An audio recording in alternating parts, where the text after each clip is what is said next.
friends, welcome to Study Hub by Tejashwini YouTube channel, and today in this video we are going to start with the topic of physical and chemical changes.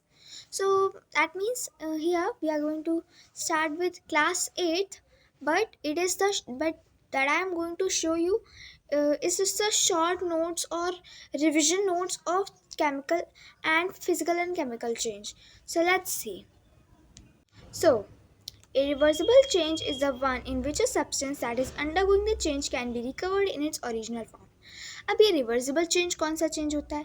Reversible change एक ऐसा change होता है जिसमें जो substance है ये change हो रहा हो, बट जो चेंज हो रहा हो वो वापस से अपनी ओरिजिनल फॉर्म में आ सके. Next, the change in which a substance that is undergoing the change cannot be reobtained is known as irreversible change. Hence, it can be said that an irreversible change is the one in which a substance that is undergoing the change cannot be reversed in its original form. अब देखिए यहाँ पर आपको irreversible change के दो type के आप define कर सकते हो. एक ऐसा है द चेंज इन विच, एक ऐसा चेंज जिसमें substance that is undergoing the change, जो चेंज बदल रहा हो, कैनॉट मतलब that means that is going to irreversible change cannot be reobtained, but वापस से वो obtain ना हो पाए, उसे हम लोग क्या कहते हैं? irreversible change. Hence it can be said that an irreversible change is the one in which a substance, पर जो irreversible change है ये ऐसा होता है जिसमें जो सब्सटेंस है ये चेंज बदल रहा हो but cannot be recovered in its original form, but अपनी ओरिजिनल फॉर्म में रिकवर नहीं हो सकता. Change brought about by a person और द नेचर, ऐसा चेंज जो एक पर्सन या एक नेचर लाता है, विच इज़ यूज और जो पर्सन ऐसा चेंज जो पर्सन लाता है बट वो किसके लिए? नेचर भी लाता है, which is useful is called a desirable change. ऐसे चेंजेस को हम लोग जो यूजफुल हो उसे हम लोग डिज़ायरेबल चेंज कहते हैं. ऑन द अदर हैंड, जैसे कि प्लांट है, ठीक है, ह्यूमंस क्या कर रहे हैं? पौधे को उगा रहे हैं और ये हमारे नेचर के लिए क्या है? अच्छा है, इसीलिए ये आपका डिज़ायरेबल चेंज हो गया. On the other hand, the change brought by a person और the nature which is harmful is called undesirable change. और दूसरे हैंड पर, ऑन द अदर हैंड, ऐसा चेंज जो नेचर या ह्यूमन लाते हैं बट वो हार्मफुल होता है, उसे हम लोग अनडिज़ायरेबल चेंज कहते हैं. नेक्स्ट, सो नेक्स्ट है examples of desirable change. Examples of desirable change कौन से होंगे? Formation of manure from animal Dang, animal का डंग जो होता है यानी कि एनिमल का वेस्ट जो होता है उससे मैन्योर का बनना, ठीक है. Dead leaves is a desirable change as these waste materials are converted to useful manure. अब जो डेड लीव्स होती हैं, जो सूखी पत्तियाँ होती हैं, ये एक डिज़ायरेबल चेंज है क्योंकि हम लोग इसे यूजफुल मैन्योर में कन्वर्ट करके ये हमारे सराउंडिंग्स में यूज़ हो सकते हैं. Next, formation of curd is desirable change as it is more easily digestible than milk. Curd का फॉर्मेशन एक डिज़ायरेबल चेंज है क्योंकि ये ईजिली डाइजेस्ट हो सकता है मिल्क से. Okay, so it is very helpful for humans, that's why it is a desirable change. Cooking the food is a desirable change. Cooking the food is also a desirable change because cooking the food is helpful for, useful for humans. Next is examples of undesirable change. अब undesirable change के examples क्या होते हैं? Spoiling the food in summer is an undesirable change as spoiled food is not edible. अब देखिए, जो हमारा spoiled food है, जो खराब खाना है जो हमें गर्मियों में हो जाता है, वो एक अनडिज़ायरेबल चेंज है क्योंकि वो जो ख़राब हुआ खाना है वो हम खा नहीं सकते, तो वो सीधा हमारे वेस्ट में जाएगा. That is undesirable change. Flooding of rivers during rainy season is an example of undesirable change. Flooding of rivers, जो रिवर्स हैं उनसे बाढ़ आ जाना रेनी सीजन के टाइम पे ख़ास तौर से, ये एक अनडिज़ायरेबल चेंज है क्योंकि ये जो चेंज है इसमें everything is fluid. This is because floods not only damage property and endanger the lives of humans but also have other detrimental effects. Because ये डैमेज करता है प्रॉपर्टी को, यही नहीं ये ह्यूमंस और एनिमल्स की लाइफ को भी हार्म करता है, इसीलिए ये एक अनडिज़ायरेबल चेंज हो गया. नेक्स्ट देखते हैं. Next is breaking of glass articles is an undesirable change as broken glass can not be rejoined. अब देखिए, ग्लास आर्टिकल्स यानी कि कांच का जो सामान होता है, अगर ये टूट जाता है तो ये हमारे एनवायरनमेंट को हार्म करता है, तो ये भी हमारा एक अनडिज़ायरेबल चेंज हो गया as it can not be reversed. So changes that occur again and again after a fixed interval of time are called periodic change. अब ऐसे चेंज जो एक टाइम पीरियड के बाद फिर से वही करे, उससे हम लोग पीरियोडिक चेंज कहते हैं. For example, beating of heart occurs repeatedly after interval of time. ठीक है, हमारी जो हार्ट बीट होती है ये आपके एक फिक्स्ड इंटरवल ऑफ टाइम के बाद करके होती है, इसीलिए वो एक पीरियोडिक चेंज है. Now moving of a pendulum is also a periodic change. Okay, so हमारा पेंडुलम भी एक इसी का एग्जाम्पल. नेक्स्ट देखते हैं. Changes that do not occur repeatedly after regular interval of time are called non periodic. अब जैसे मैं आपको इसका एग्जाम्पल दूँ. यस, लाइक मैं पीरियोडिक उसका एग्जाम्पल देती हूँ. जैसे कि आपका फैन मान लो आपने 1 स्पीड पे चलाया है, तो वो मान लो आपका 1 सेकेंड में एक राउंड लेगा, सेकेंड पे दूसरा, थर्ड पे तीसरा. तो ये फिक्स है, ये उसका फिक्स है कि वो एक सेकेंड में कितना राउंड कवर करता है. 1 राउंड कवर करता है. ये उसका फिक्स है कि 1 राउंड कवर करता है. अब ये देखिए, अब ऐसे चेंजेस जो एक टाइम पर नहीं होते हैं, उन्हें हम लोग नॉन पीरियोडिक चेंजेस कहते हैं. इसी का ठीक ऑपोजिट जो मैंने अभी बताया था. फिर changes that do not occur repeatedly after regular interval of times are called non periodic changes. ये मैं आपको बता चुकी हूँ. जैसे कि falling of leaves is a non periodic change as leaves do not fall regularly after regular interval of time. अब देखिए, लीव्स का गिरना आपका एक नॉन पीरियोडिक चेंज है, क्योंकि आपका जो फॉलिंग ऑफ लीव्स है ये एक टाइम पीरियड के बाद फिर से नहीं गिरती. मान लो एक पर्टिकुलर लीफ है, ये आपके 1 सेकेंड पे गिरी, सेकेंड पर वो फिर से नहीं गिरेगी पेड़ पर जा कर के, इसलिए ये भी एक नॉन पीरियोडिक चेंज है. ठीक है, नेक्स्ट देखिए. Changes around us can be grouped as those that can be reversed, that means reversible, and those cannot be reversed, irreversible. अब हमारे सराउंडिंग में जो चेंज होते हैं इन्हें हम लोग 2 कैटेगरीज में डिवाइड करते हैं. ठीक है, तो changes are divided into 2 categories, that is reversible change and other is irreversible change.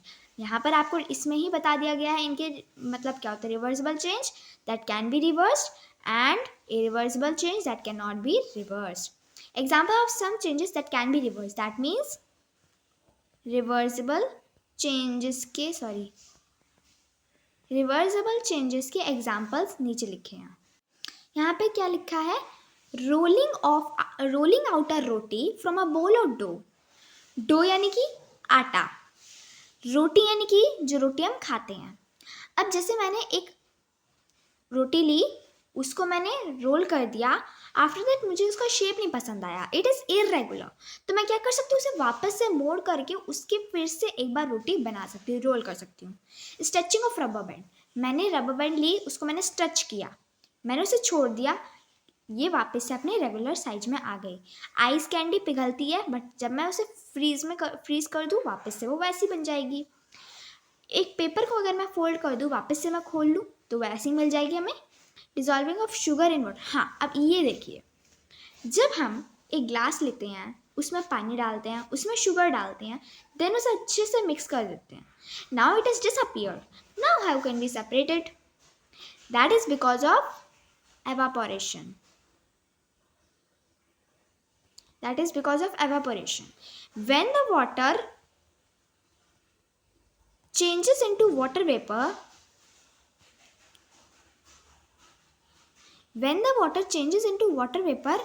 that time, like ये मेरा ग्लास है जिसमें मैंने पानी भरा था, इसमें मैंने शुगर डाल दी एंड देन इसे स्पून से अच्छे से मिक्स कर दिया.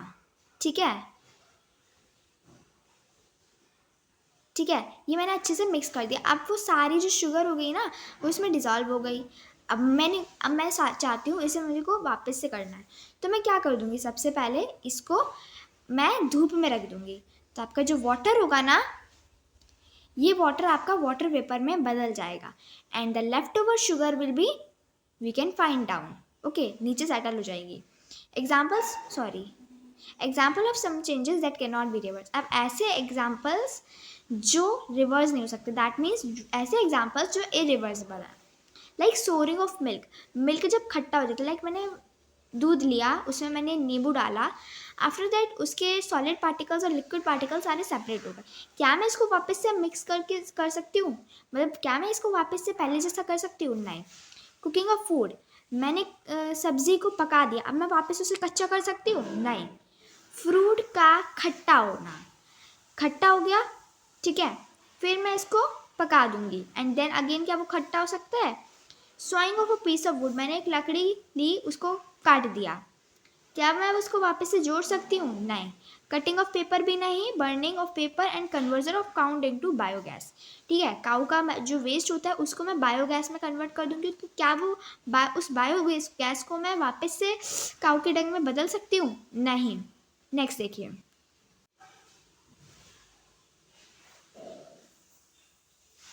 Yes, then changes can be changes can broadly be classified into two types। अब हमारे changes होते हैं कैसे? हमारे changes टू टाइप्स में डिवाइड हो गए, ठीक है। एक चेंज हो गया रिवर्सिबल और दूसरा चेंज हो गया इरिवर्सिबल। अब मैं चेंजेस को फिर से डिवाइड करती हूँ, किन में? अगेन टू में ब्रॉडली क्लासीफाई अगेन मैं करती हूँ। एक हो गया आपका फिजिकल चेंज, एक हो गया chemical change. The characteristic of physical and chemical change are these. Now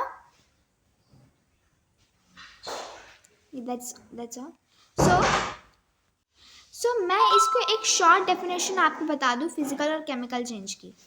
changes that can be converted into another shape and size, but simple सा आप ये समझो, फिजिकल चेंज वो चेंज होते हैं जिनमें आपका रिवर्सिबल चेंज होता है और आपका फिजिकल चेंज में कोई केमिकल कंपाउंड, मतलब कि उसमें आपका शेप और साइज यही बदलेगा, ठीक है, एंड बट वो भी आपका वापस से रिवर्सिबल हो जाएगा ना। फिजिकल केमिकल चेंज, ठीक है, इसमें आपकी फिजिकल प्रॉपर्टीज ही चेंज होती हैं, बट इसमें आपकी physical as well as chemical properties दोनों चेंज होती हैं। केमिकल में आपकी physical as well as chemical properties change होती हैं, but in physical change only physical properties change, and chemical change is also irreversible change, sorry। Now let us study about physical change। The chemical composition of the substance does not change। I told you chemical composition of the substance does not change, and in this the chemical composition of the substance changes। Most changes are reversible। Most changes are reversible in physical change, and most changes are irreversible in chemical change। No new substances are formed, for example ice, water, steam, again we can convert it into ice। Paper से आप Ashes में बदल दोगे, paper को आप Ashes में बदल दोगे, क्या आप वापस से पेपर को ऐश को पेपर में बदल सकते हो? नहीं। बट यहाँ पे क्या है, आइस को हम वाटर में कन्वर्ट करके स्टीम में कन्वर्ट कर सकते हैं, एंड स्टीम को फिर से मैं आइस में कन्वर्ट कर सकती हूँ। बट यहाँ पे पेपर को अगर मैं ऐश में कर दूँ, क्या मैं ऐश को वापस से पेपर में कर सकती हूँ? नहीं। इसके बाद देखिए, no new substance are formed. यहाँ पर कोई सब्सटेंस फॉर्म नहीं होता न्यू, और यहाँ पे सब्सटेंस नया फॉर्म होता है, ठीक है। यहाँ पे आइस है, आइस आपका वाटर में बदल गया, वाटर आपका आइस में बदल गया। अब स्टीम वापस से आइस में बदल सकती है, तो यहाँ पे कोई सब्सटेंस फॉर्म हुआ नया? नहीं। पेपर आपका एशेज में बदल सकता है, और ये एशेज आपका वापस से पेपर में नहीं बदल सकता, तो यहाँ पर एक नया सब्सटेंस क्या हो गया? एशेज, यानी कि एशेज को हम लोग क्या बोलते हैं? राख। जो पेपर को जलाने पे राख निकलती है वो। Burning of candle is a combination of physical and chemical change. अब यहाँ पर ये चीज़ इंपॉर्टेंट है, जो कैंडल होता है ना, उसे बर्न करने पर ये हमारा फिजिकल चेंज भी होता है, केमिकल चेंज भी होता है। कैसे? जब मैंने कैंडल को बर्न किया, उसका जो धुआं है वो क्या हो गया? Chemical change. बट इसकी जो वैक्स निकल रही है नीचे, वो भी आपका फिजिकल चेंज है। So it is considered as physical and chemical change both. So आज की क्लास में बस इतना ही। Thanks for watching, bye bye.